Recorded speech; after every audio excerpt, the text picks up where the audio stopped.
નમસ્કાર, શો ટાઈમમાં આપનું સ્વાગત છે. ભાવનગરના ગંગાજળિયા તળાવ અને ઘોઘાગેટ વિસ્તારમાં રિક્ષા, લારી સહિતના દબાણો હટાવવા માટે મહાનગરપાલિકા અને પોલીસ તંત્ર દ્વારા કાર્યવાહી હાથ ધરવામાં આવી હતી.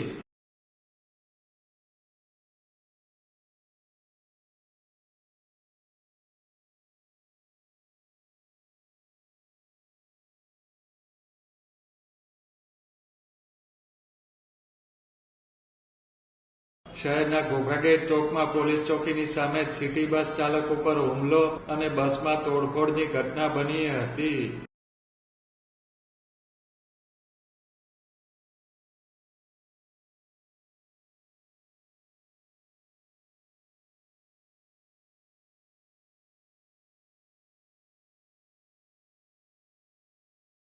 આ બનાવને અનુલક્ષીને આજે મહાનગરપાલિકા અને પોલીસ તંત્ર દ્વારા ગંગાજળિયા તળાવ અને ઘોઘાગેટ વિસ્તારમાં દબાણ અંગે ડ્રાઈવ કરવામાં આવી હતી.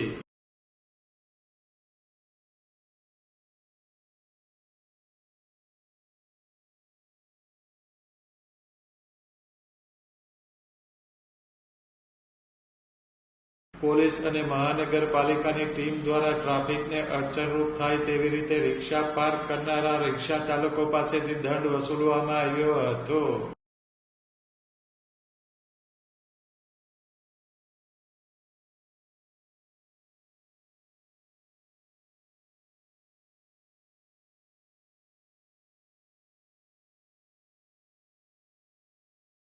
તંત્ર દ્વારા ગંગાજળિયા તળાવ અને ઘોઘાગેટ સહિતની મુખ્ય બજારોમાં નિયમિત રીતે દબાણો દૂર કરવામાં આવે તેવી લોકોની લાગણી છે.